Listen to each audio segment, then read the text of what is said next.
Assalamualaikum warahmatullahi wabarakatuh. Alhamdulillahi rabbil alamin wal 'aqibatu lil muttaqin wal hadi ila siratin mustaqim. Asyhadu an la ilaha illallah wahdahu la syarika lahu wa asyhadu anna Muhammadan abduhu wa rasuluh. Allahumma salli ala sayyidina Muhammad wa ala alihi wa sahbihi wa sallim. Rabbi israh li sadri wa yassir li amri wahlul 'uqdatam min lisani yafqahul qawli. Allahumma lakal hamdu wa ilaikal mustaka wa antal musta'an wa la hawla wa la quwwata illa billahil aliyyil azim. Amma ba'd. Pertama sekali saya ucapkan terima kasih kepada seluruh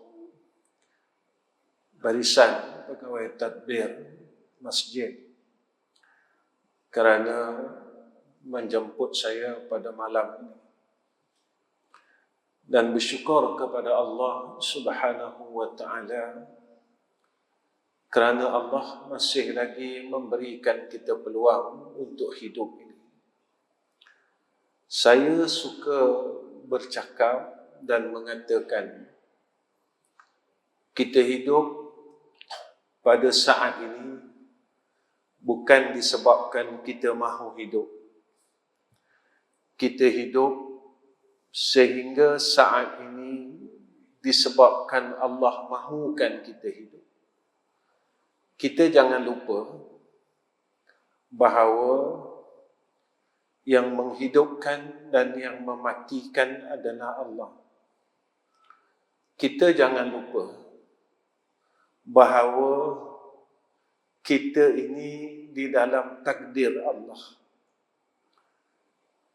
Kita jangan lupa bahawa kita ini di dalam perintah hukum Allah. Kita selalu lupa, yang mana kita rasa kita boleh menentukan takdir kita.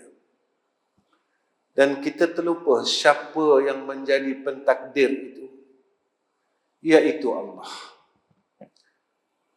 Maka hidup yang Allah bagi kepada kita ini tidak lama, tuan-tuan.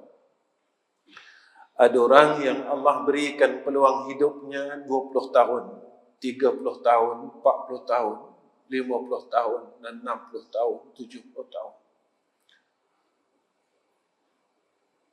Kita kena bertanya pada diri kita masing-masing, apa yang telah kita buat dengan hidup ini? Apa yang telah kita lakukan dengan peluang yang Allah beri kepada kita dengan peluang hidup ini? Apakah kita gunakan peluang ini pada semua perkara yang Allah sayang? Apakah kita berjaya menjadi seorang hamba Allah seperti mana perjanjian kita dulu di alam arwah? Alastu bi rabbikum qalu bala syahidna. Kami menyaksikan ya Allah. Tatkala Allah bertanya kepada kita, adakah aku ini Tuhan kamu? Lalu kita semua menjawab, qalu bala syahidna. Bahkan ya Allah, kami menjadi saksi bahawa Engkau adalah Tuhan kami. Inilah pengakuan kita semasa kita semua dulu berada di alam arwah. Lalu datang satu hadis daripada Nabi Muhammad sallallahu alaihi wasallam, di mana di zaman alamul arwah dulu kita telah berkumpul di dalam kelompok yang sama. Maka tatkala kita di dalam dunia ini, kita akan bertemu dengan kelompok kita yang telah kita dihimpunkan di alam arwah itu pada kelompok yang sama. Kita kena bersyukur kerana kita telah dipilih oleh Allah berada di dalam golongan orang mukmin dan orang Islam. Kita tak minta pun. Semasa kita dilahirkan, kita keluar daripada perut ibu seorang yang mukmin dan muslim. Kita tidak pernah meminta dan kita sendiri tidak tahu. Yang kita keluar daripada rahim seorang ibu yang mukmin dan muslim. Ada orang yang ditakdirkan ia keluar daripada rahim seorang ibu yang Yahudi dan Nasara. Dan mereka berusaha mencari hidayah demi hidayah untuk mendapat tempat kembali sebagai hamba Allah. Kita lahir sahaja daripada seorang ibu yang mukmin dan muslim. Tetapi kita lupa bersyukur kepada Allah. La in syakartum la azidannakum wa la in kafartum inna azabi lasyadid. Tuan-tuan, ada orang yang dilahirkan sebagai seorang mukmin tetapi dimatikan sebagai seorang yang kafir. Na'udzubillahi min zalik. Ada orang yang dilahirkan sebagai seorang yang kafir tetapi dimatikan sebagai seorang yang mukmin. Ingat, Sayyidina Rasul pernah berpesan kepada kita supaya kita membaca doa ya muqallibal qulub tsabbit qalbi ala dinik wa ala ta'atik. Ya muqallibal qulub tsabbit qalbi ala dinik wa ala ta'atik. Ya muqallibal qulub tsabbit qalbi ala dinik wa ala ta'atik. Orang yang mempunyai rasa takut kepada Allah, dia takut saat kembalinya kepada Allah, imannya dicabut oleh Allah Subhanahu wa ta'ala. Lalu ia sentiasa mengamalkan doa ini dan dia tidak pernah meninggalkannya. Pada ketika itu, tuan-tuan, berlakunya seorang awliya illah yang bernama Hasan al-Basri. Tinggi dan kuat takutnya Hasan al-Basri ini, tuan-tuan. Satu hari sahabatnya memberikan ia segelas air. Ketika ia memegang segelas air ini, tuan-tuan, lalu ia pengsan. Setelah ia sedar daripada pengsannya, lalu sahabatnya bertanya kepada Hasan al-Basri, wahai sahabatku, kenapakah engkau pengsan setelah engkau memegang dan melihat segelas air ini?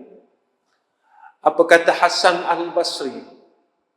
Ketika aku memegang gelas dan melihat air yang berada di dalam gelas ini, aku melihat dan aku sedang memikirkan tentang ayat Allah Subhanahu wa ta'ala. Ketika ahli neraka meminta kepada ahli syurga, agihkan kepada kami akan nikmat yang telah engkau dapat. Yang mana ahli neraka ini, kata Hasan al-Basri, mereka akan meminta daripada ahli syurga, wahai ahli syurga, berilah kepada kami, agihkanlah nikmat-nikmat Allah yang telah engkau perolehi di dalam syurga. Mereka meminta air daripada ahli syurga. Mereka meminta makanan daripada ahli syurga. Tetapi perkara itu tidak dibenarkan oleh Allah untuk memberi kepada ahli neraka akan nikmat itu. Sebab itu, tuan-tuan, pada malam ini saya ingin membawa diri saya khususnya dan juga sahabat-sahabat yang berada di dalam masjid ini tentang apa yang disebutkan oleh Allah sebahagian golongan yang akan masuk di dalam syurga Allah, yaitu daripada ayat surah Al-Imran yang tuan-tuan faham dan tuan-tuan pernah baca ayat ini.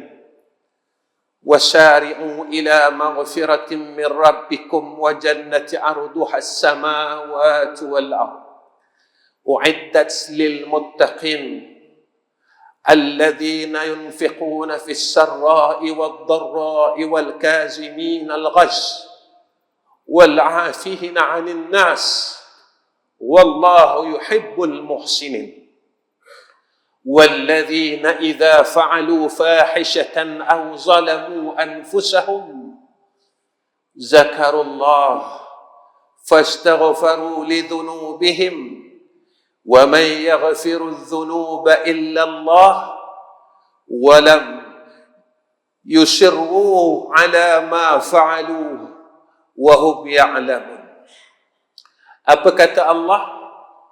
Allah terangkan kepada kita tentang sifat ahli syurga. Tuan-tuan, saya ingin nyatakan di sini kasihnya Allah. Allah bagi tahu kita macam mana nak masuk syurga. Kasihnya Allah. Allah bagi tahu kita macam mana nak lepas dari neraka. Kalaulah tuan-tuan, ada satu hadiah yang ditawarkan kepada kita, lalu dibagi tahu cara macam mana nak dapat dan semua orang boleh dapat, maka tatkala itu semua orang akan mengikut cara yang apa yang telah dibagi tahu untuk mendapatkan habuan dan hadiah itu. Lebih-lebih lagi Allah Ta'ala, kasihnya Allah, Allah memberitahu kepada kita bagaimana cara untuk masuk syurga. Sebelum Allah bagi tahu kita bagaimana cara nak masuk syurga dan siapakah yang layak masuk syurga, Allah ceritakan kepada kita tentang apa yang ada dalam syurga. Dan Allah bagi tahu kita jangan masuk neraka. Dan Allah bagi tahu kita bagaimana akan azab neraka Allah Subhanahu wa ta'ala, seperti mana yang Allah sebut dalam surah As-Sajdah, wa ammal ladzina fasaqu fama'wahumun nar kullama aradu an yakhruju minha u'idhu fiha wa qila lahum zuqu 'azaban nar alladzi kuntum bihi tukadzibun.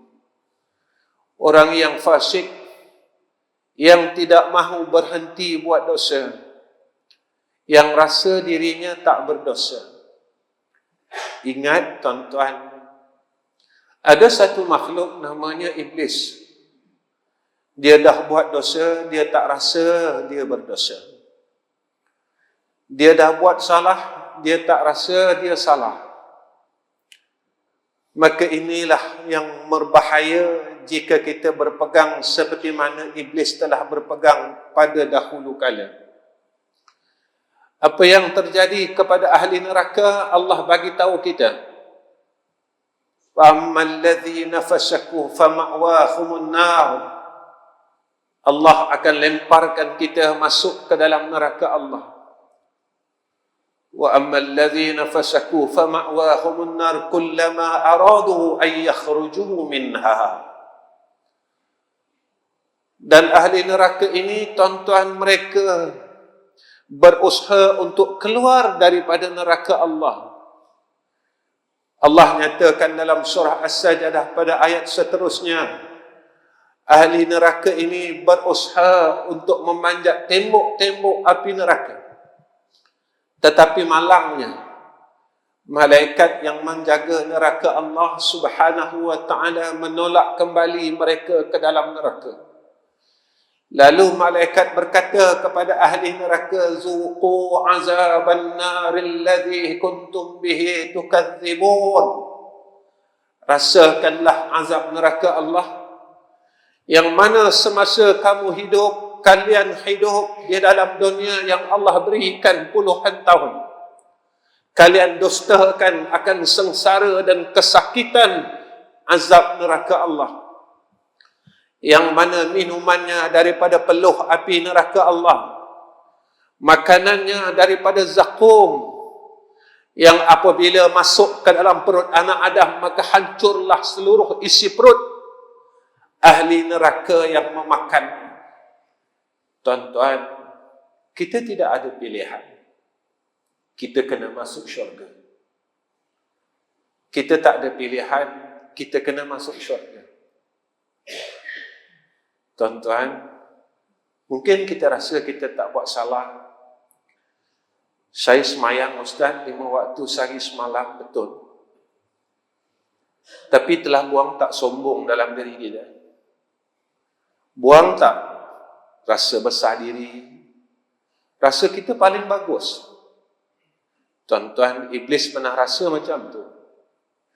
Dia rasa dia paling bagus daripada Nabi Adam AS. Lalu dia berkata kepada Allah, wa ana khairum minhu. Aku lebih baik daripada Adam AS. Tuan-tuan, apakah kita telah buang 10 sifat mazmumah yang wajib kita buang dalam diri kita? Kita belajar tasawuf, tuan-tuan. Lepas satu kitab khatam. Tetapi berjaya tak kita untuk membuang dan mengikis sifat mazmumah yang ada dalam diri kita? Berjaya tak kita membuang segala sifat mazmumah yang bersarang di dalam hati-hati dan roh kita? Dan berjayakah kita menghiasi segala jiwa kita dengan sifat mahmudah? Maka tak ada jalan lain. Kita kena masuk syurga. Siapakah ahli syurga yang disebut oleh Allah? Apa kata Allah? Dan bersegeralah kamu kepada mengerjakan amal yang baik untuk mendapat keampunan daripada Tuhan dan mendapat syurga yang bidangnya seluas segala langit dan bumi. Kalau nak masuk syurga, tuan-tuan buat baik. Kalau nak masuk syurga, tuan-tuan buat taat, tinggalkan jahat. Saya salat, puasa, zakat, haji, tinggalkan bergaduh sama-sama kita. Sebab Nabi tak suka kita bermasam muka dengan orang sekampung kita. Nabi tak suka kita putuskan silaturahim dengan adik-beradik kita. Nabi tak suka kita buang abang kakak kita kerana harta yang kita akan tinggalkan. Tuan-tuan, orang yang memutuskan silaturahim, dia telah memutuskan hubungannya dengan Allah. Kerana rahim itu daripada sifat Allah. Tuan-tuan, buanglah hasad dengki yang ada dalam diri kita dengan kejayaan orang lain, dengan dunia yang ada pada orang lain. Kerana hasad dan dengki itu akan menghapuskan seluruh amal saleh kita. Semayang kita, puasa 6 kita, sedekah kita dibakar oleh Allah dengan sebab hasad dan dengki. Tuan-tuan, walaupun beribu kali kita mendengar hadis tentang hasad dan dengki ini akan mengakibatkan seluruh amalan itu akan dibakar oleh Allah, tetapi kita tetap hasad dan dengki, maka benarlah apa yang akan berlaku kepada ahli neraka kelak, sifat seperti mana yang disebutkan oleh Allah. Zuqu azaban naril ladzi kuntum bihi tukadzibun. Rasakanlah azab neraka Allah yang mana semasa di dalam dunia ini kamu dustakan. Kamu tidak percaya, kamu tidak ambil peduli, kamu tidak mengambil berat. Kamu terus hasad, kamu terus dengki dengan saudara se-Islam kamu, dengan adik-beradik kamu, dengan keluarga kamu. Hari ini adalah hari pembalasan, kata Allah. Zuqu azaban naril ladzi kuntum bihi tukadzibun. Kamu dustakan tentang ayat Allah yang kita telah dengar semasa ini. Sebab itu Allah hadiahkan syurga kepada hamba je yang sentiasa berbuat baik kepada Allah. Kemudian Allah nyatakan, dan Allah sediakan syurga ini bagi orang yang bertakwa, kata Allah. Kita tanya diri kita. Allah sebut dalam Quran, inna akramakum indallahi asqakum. Orang yang paling mulia di kalangan kita sebenarnya bukan orang yang ada pangkat besar. Orang yang paling mulia di kalangan kita bukan orang yang ada ilmu banyak. Orang yang paling mulia di kalangan kita bukan orang yang ada duit banyak, harta banyak. Allah ajar kita. Orang yang paling mulia, kata Allah, di kalangan kita, di kalangan kamu, kata Allah, inna akramakum indallah, pada sisi Allah, asqakum. Siapa yang paling tinggi takutnya? Maka ulama tasawuf jelaskan sifat takut. Tuan-tuan, kalau kita buat maksiat, apa perasaan kita? Kita takut tak dengan janji Allah yang kita akan diazab oleh Allah? Kalau kita tidak berbuat kebaikan, yang mana orang yang berbuat kebaikan itu dijanji oleh Allah syurga baginya, takut tak kita, tuan-tuan, kita tak boleh masuk syurga? Apa kebaikan yang saya tak boleh buat, Ustaz? Tuan-tuan, umur kita dah 70 tahun. Berjaya tak kita bangun malam?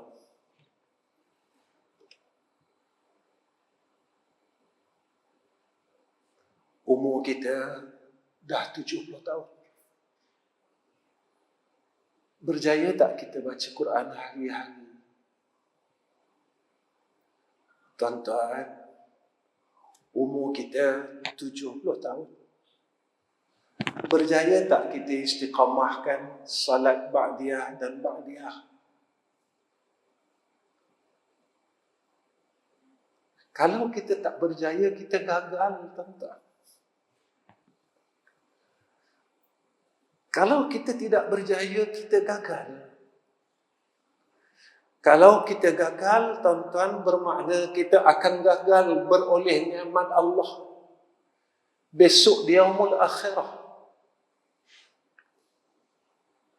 Tuan-tuan, syurga mana yang Allah beri kepada orang yang masih mengumpat, yang umurnya 70 tahun? Syurga mana yang Allah sediakan pada insan yang telah berumur 60 tahun, 70 tahun, yang masih tidak berhenti membuka aib orang lain? Syurga manakah yang Allah sediakan kepada orang yang masih tidak berhenti memaki saudara Islamnya yang lain?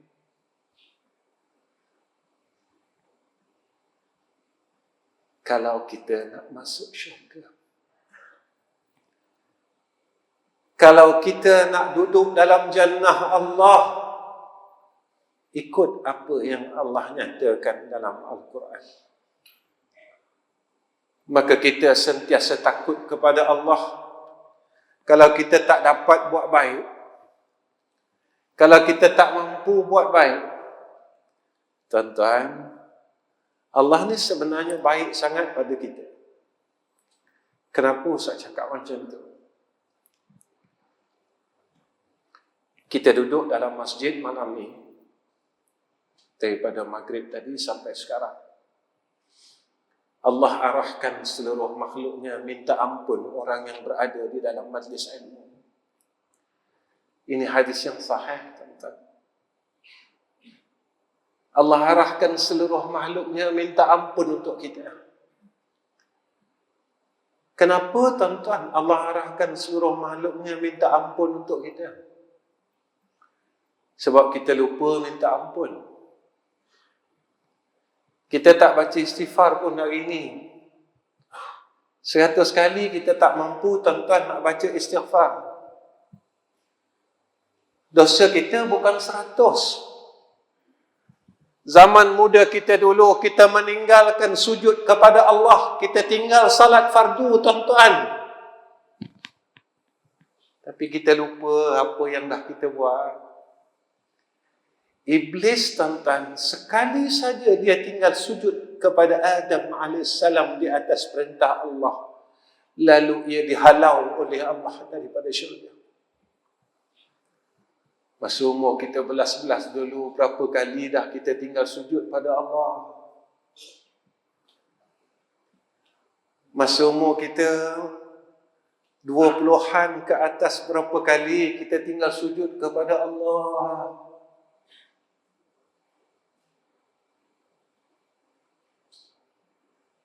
Kita masih senang hati, tuan-tuan.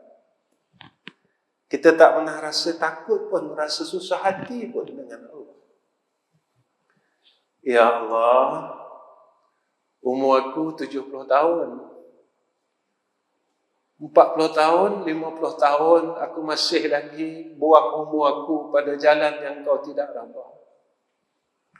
Saya sebut di sini. Nabi pesan dekat kita. Kuliah, tuan-tuan, setiap kuliah saya akan ulang perkara ini. Nabi kata, siapa yang buka aib orang dan orang siapa yang mendengar aib orang, daripada hari itu seluruh amal salehnya dihilangkan oleh Allah. Saya tanya diri saya, dan tuan-tuan, tanyalah diri tuan-tuan. Bilakah hari terakhir kita dengar keburukan orang? Bilakah hari terakhir kita bercakap pasal aib orang lain? Kalau minggu lepas, bermakna bermula daripada minggu lepas kita tidak ada amal saleh. Tuan-tuan, yang cakap ni Nabi Muhammad. Tuan-tuan, yang mana Nabi Muhammad ni tak pernah tipu orang. Kalau cakap Nabi kita tak percaya, kita nak percaya cakap siapa?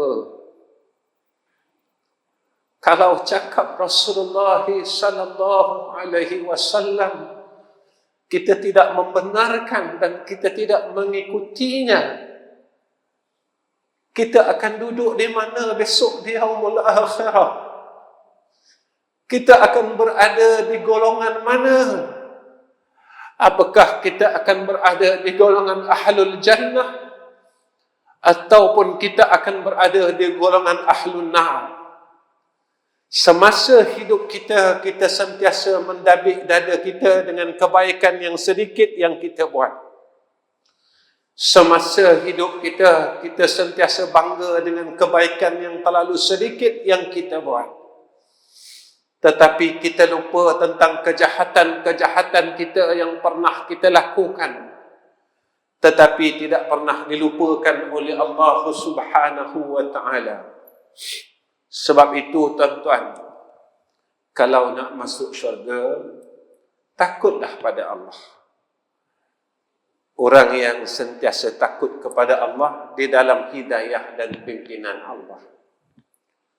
Siapa lagi yang Allah sebut dan Allah nyatakan bahawa dia ahli syurga? Iaitu orang yang mendermakan hartanya pada masa senang dan susah. Tuan-tuan, Nabi sebut, sakit mati ni, sebanyak mana kita sayang pada harta dunia ni, banyak itulah sakitnya mati.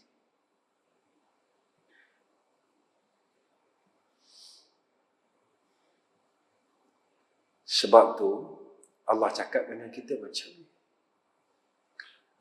Alhaakumut takasur hatta zurtumul maqabir. Cilakalah orang yang sibuk dengan urusan dunia sehingga mereka tinggalkan akhirat. Sampailah besok dia bawa tubuhnya, dibawa ke dalam yang lahat. Tuan-tuan, Hatim Al-Assam pernah ditanya oleh gurunya. Guru dia tanya kepada Hatim Al-Assam, "Wahai muridku, kau dah mengaji dengan aku 30 tahun. Kau dapat apa?" Kata dia, "Aku dapat 8 faedah. Salah satunya," dia kata,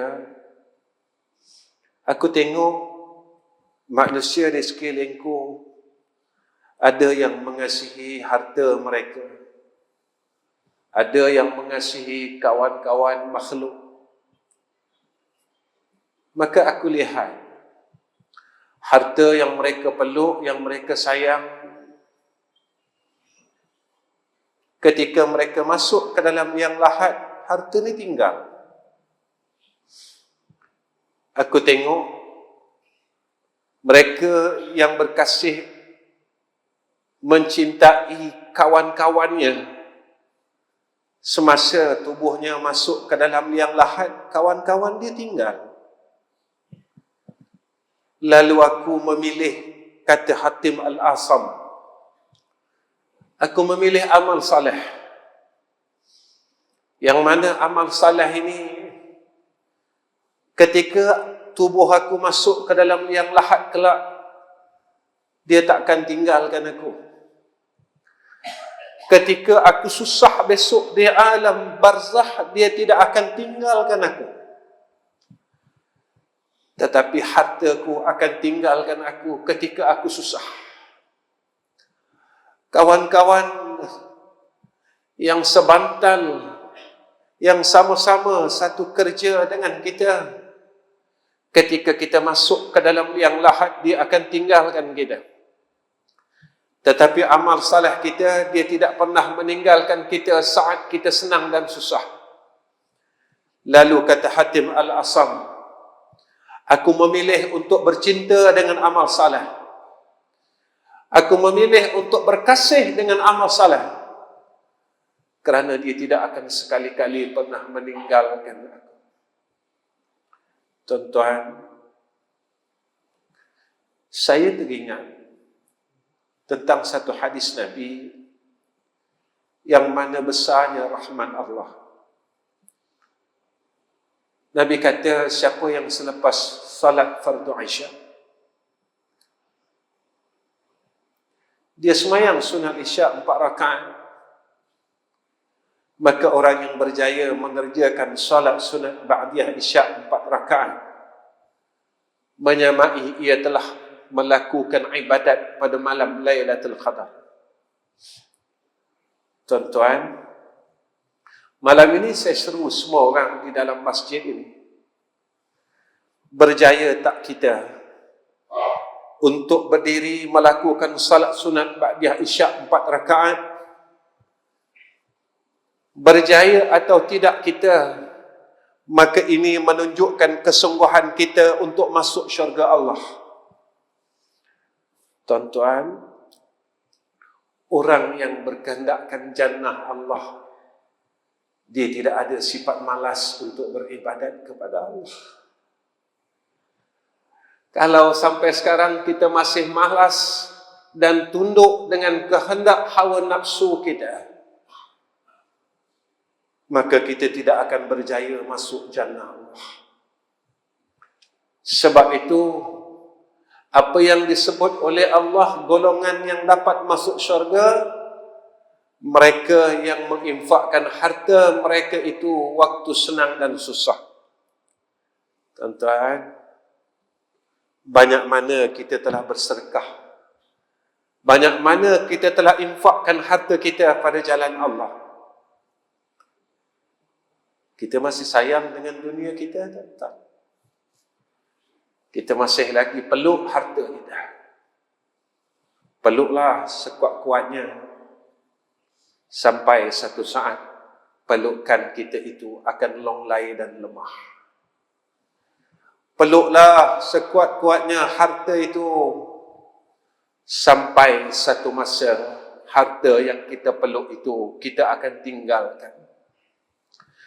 Maka waris yang akan membahagi-bahagikan harta kita, Jika harta yang kita tinggalkan itu tidak menjadi mudarat kepada ahli waris, maka beruntunglah. Tetapi jika harta yang kita tinggalkan menjadi mudarat kepada ahli waris, dengan sebab harta kita mereka bergaduh dan memutuskan silaturahim di antara abang dan adik, di antara kakak dan abang, maka asbab harta yang kita tinggalkan ini menjadi mudarat kepada ahli waris kita, maka bersedialah kita. Apa yang dikatakan oleh Allah tentang sifat ahlul jannah, iaitu orang yang menahan kemarahannya. Boleh tak buang marah, tuan-tuan?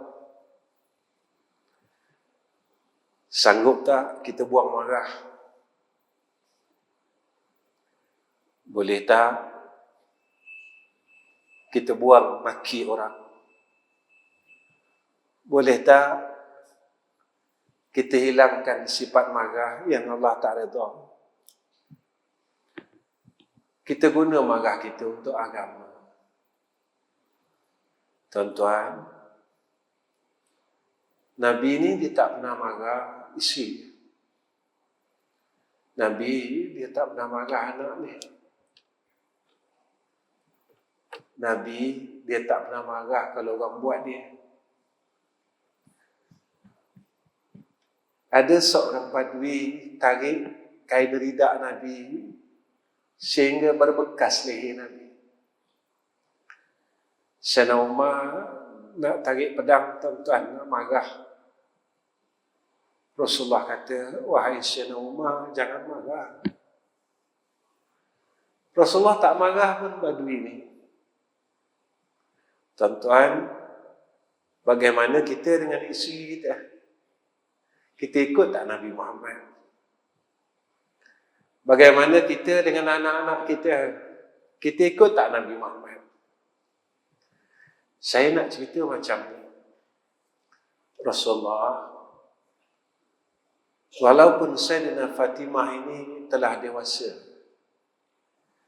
tapi setiap kali Rasulullah balik daripada musafir, Rasulullah akan cium Sayyidatina Fatimah Az-Zahra.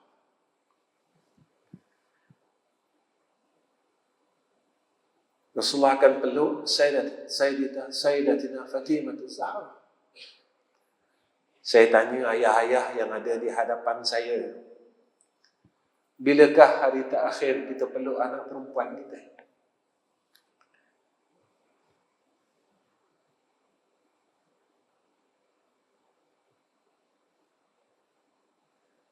Bilakah hari terakhir kita peluk anak perempuan kita?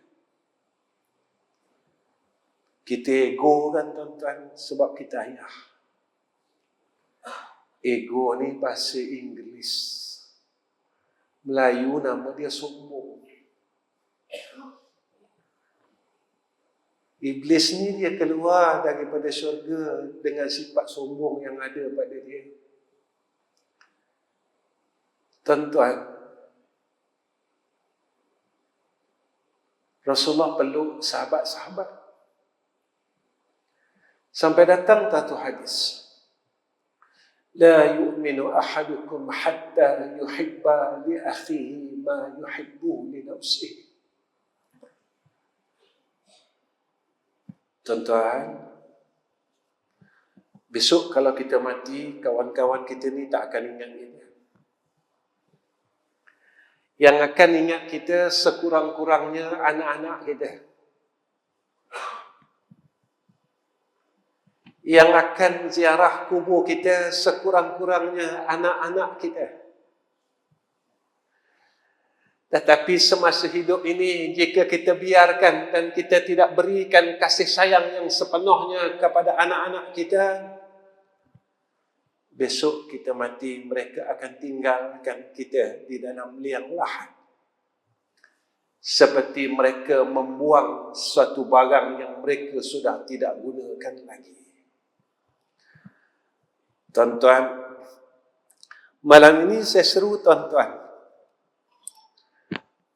Mulai malam ini, tuan-tuan peluklah anak tuan-tuan dengan penuh kasih sayang. Orang tanya saya, Ustaz cakap, Ustaz buat ke? Saya ada 5 orang menantu, tuan-tuan, dan 5 orang anak. Mempunyai 15 orang cucu. Saya peluk semua anak menantu saya, sama ada laki-laki atau perempuan. Saya cium anak menantu saya, sama ada laki-laki atau perempuan. Saya akan katakan kepada mereka, ayah sayang kamu. Kenapa saya berbuat demikian? Kerana Rasulullah sallallahu alaihi wasallam berbuat kepada anaknya Fatimah Az-Zahra. Ketika saat kewafatan Rasulullah sallallahu alaihi wasallam, Fatimah Az-Zahra menangis teresak-esak kerana ia sedar bahawa ayah yang paling dia sayang akan tinggalkan dia. Ketika saat sakaratul maut, Rasulullah melihat putri yang paling dia sayang, tuan-tuan, menangis, menjatuhkan air matanya. Seorang ayah, dia tidak akan tergamak melihat anaknya jatuh air mata di hadapannya. Inilah sifat seorang ayah yang ditunjukkan oleh Rasulullah sallallahu alaihi wasallam. Lalu Rasulullah memanggil Sayyidatina Fatimah Az-Zahra, ya bint.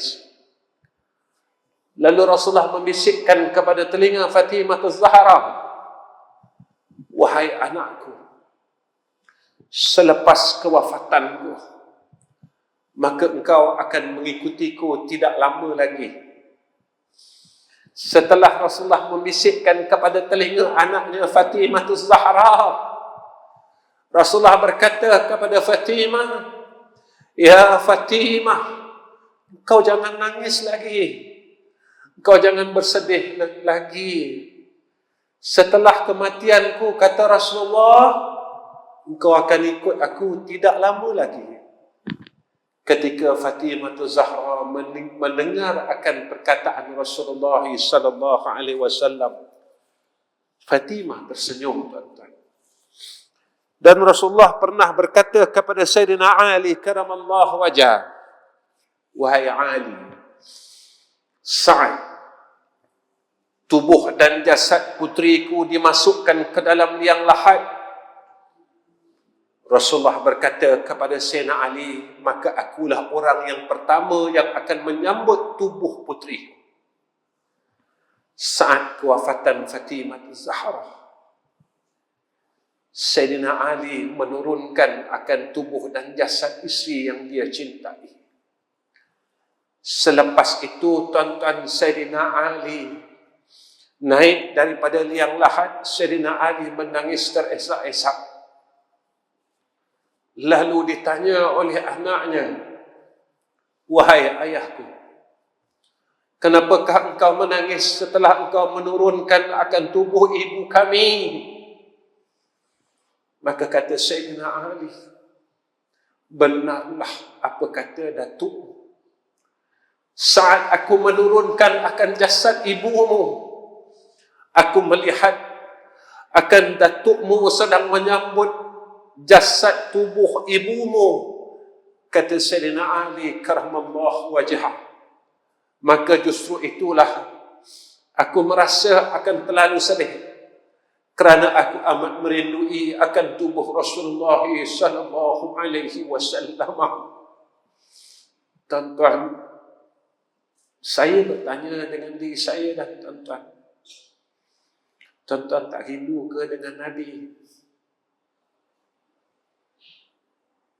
Saya nak tanya diri saya dan tuan-tuan, tuan-tuan tak rindu ke dengan Rasulullah sallallahu alaihi wasallam? Tuan-tuan tak rindu ke dengan orang yang akan tolong kita besok di akhirat? Tuan-tuan tak teringin ke nak jumpa orang yang akan bantu kita besok di padang mahsyar?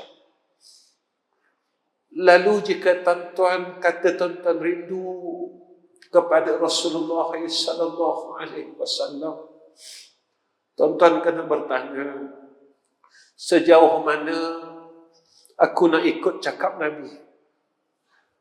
Dan Nabi takkan jumpa orang yang tak mau ikut cakap dia. Dan Nabi tak akan mau melihat akan umatnya yang mengingkari akan perkataannya. Kalau kita rindu nak jumpa Nabi, tuan-tuan, kalau kita rindu nak tengok wajah Nabi, maka kita ikutlah cakap Nabi. Supaya kita dapat jadi ahli syurga. Sebab ahli syurga saja yang boleh tengok Nabi.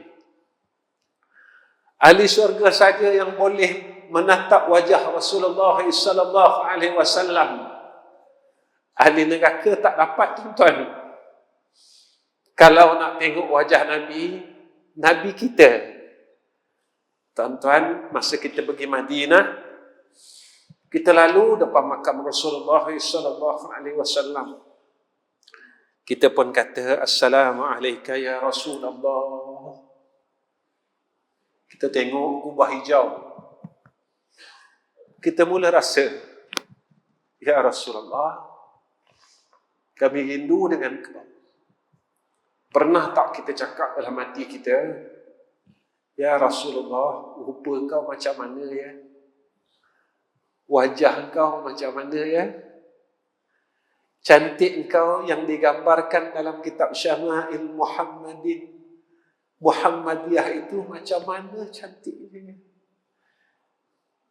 Kami tak pernah tengok, ya Allah. Boleh tak bagi kami tengok walaupun sekali je? Pernah tak dalam hidup kita minta macam tu? Ya Allah, boleh tak bagi kami tengok wajah Nabi kami dalam hidup ni sekali lah? Sekali pun tak apalah, ya Allah.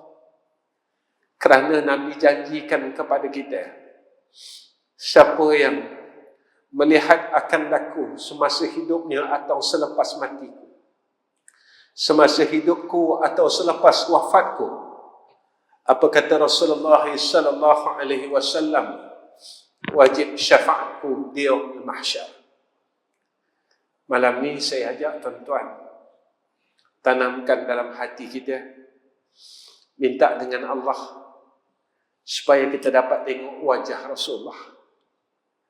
Kenapa saya cakap macam ni dengan tuan-tuan? Dunia ni dah uzur. Alam ni dah berada di penghujung ni. Dan umur kita pun telah uzur, tuan-tuan. Umur kita pun telah tua. Mati bila-bila saja menunggu kita. Dunia ni kita dah nak tinggalkan. Rumah yang besar yang kita ada, kita nak tinggalkan. Kereta, isteri, anak-anak, perniagaan kita akan tinggalkan. Kita akan pergi pada satu alam yang baru. Alam sana tak ada kereta kalau kita tak buat kenderaan daripada sini. Alam sana tak ada rumah kalau kita tak siapkan rumah daripada sini. Alam sana tak ada kebun kalau kita tak siap kebun daripada sini. Alam sana tak ada isteri kalau kita tak siapkan isteri daripada sini. Tuan-tuan, kalau mahukan kebahagiaan dunia dan akhirat, maka buatlah amal saleh. Pada akhir kuliah saya, tuan-tuan, pada malam ni, walaupun ayat ini masih panjang, tetapi saya berhenti setakat ini saja, tuan-tuan. Di antara sifat ahli syurga, kata Allah, iaitu orang yang memaafkan kesalahan orang lain. Malam ini saya ajak tuan-tuan, kalau ada orang buat salah dengan kita, malam ni kita maafkan semua orang. Boleh ya tuan-tuan? Sebab kita nak masuk syurga. Tuan-tuan, memaafkan orang lain ini sakit. Memaafkan orang lain ini susah. Memaafkan kesalahan orang lain pada kita berat. Tapi Allah sediakan kita syurga. Kalau kita nak masuk syurga, Malam ni saya ajak diri saya dan tuan-tuan, maafkanlah orang yang telah maki kita dahulu. Maafkanlah orang yang telah menzalimi kita dahulu. Maafkanlah orang yang telah mengkhianati kita dahulu.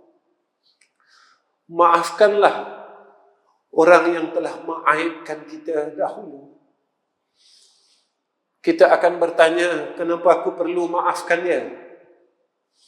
Maka jawapannya dalam surah Al-Imran, kita jawab, walaupun berat, pahit, sakitnya untuk aku maafkan dia, tetapi demi syurga Allah aku akan lakukan. Demi jannah Allah aku akan buat.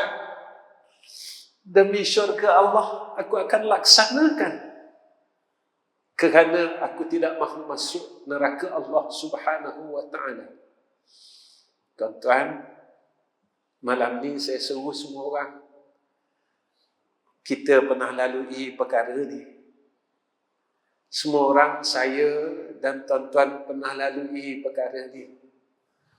Orang pernah buat salah dengan kita dan kita pernah buat salah dengan orang.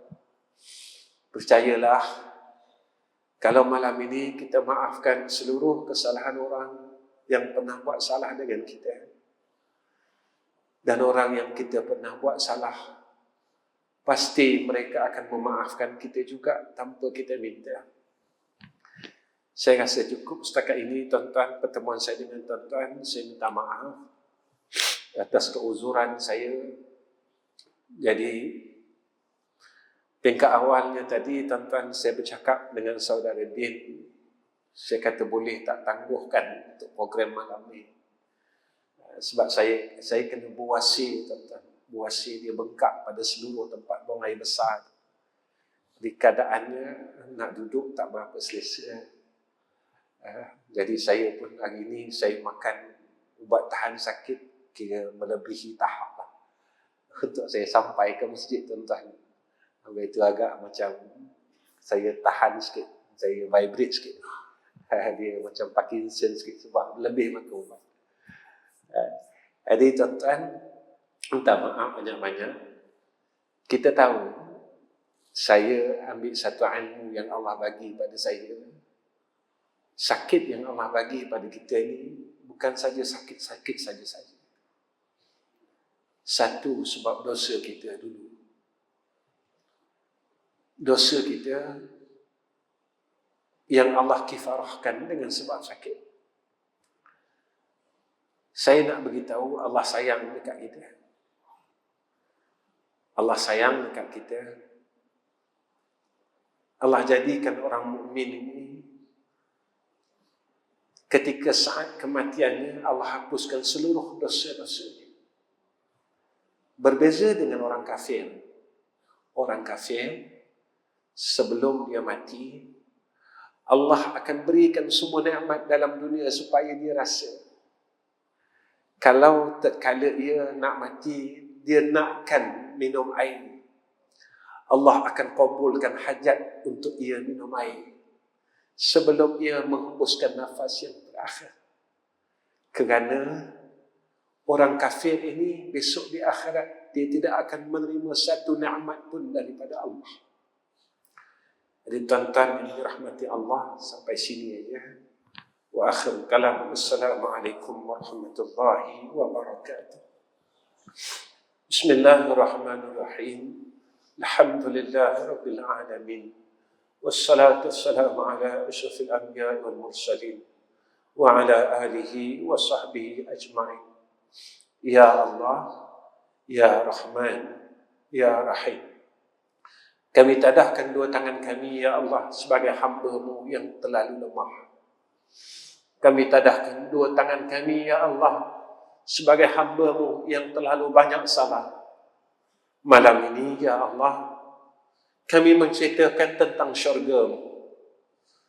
Di samping itu, Ya Arhamar Rahimin, setelah kami mendengar akan orang yang dapat masuk syurga itu, Ya Allah, kami teringin untuk masuk salah satu daripada golongan itu, untuk masuk syurga Engkau. berilah kami kekuatan untuk kami menjadi salah seorang daripada ahli jannah-Mu ya Arhamar Rahimin. Ya Allah, kami mohon kurniakan atas kami husnul khatimah. Kurniakan atas kami husnul khatimah. Kurniakan atas kami husnul khatimah, agar kami dapat masuk syurga Engkau ya Allah. Ya Allah, kami mohon kepada Engkau, sebelum sampainya ajal kami, kurniakan atas kami untuk kami melihat wajah kekasih kami, yaitu Rasulullah sallallahu alaihi wasallam, walaupun sekali dalam seumur hidup kami ya Allah, agar besok di padang mahsyar kami kenal Nabi kami sewaktu kami mencari akan Rasulullah sallallahu alaihi wasallam untuk memohon pertolongan. Ya Allah, terimalah akan doa kami ini walaupun dosa kami banyak. Terimalah doa kami ini ya Allah walaupun salah kami banyak. Walaupun dengan kesilapan dan kesalahan kami ini ya Allah, Engkau akan berpaling daripada kami. Tetapi pada malam ini kami benar-benar berharap akan rahmat-Mu, agar Engkau memandang seluruh wajah-wajah hamba-Mu yang berada di dalam rumah-Mu pada malam ini ya Arhamar Rahimin. Ya Arhamar Rahimin, istajib du'a'ana وتقبل دعاءنا يا أرحم الراحمين والحمد لله رب العالمين.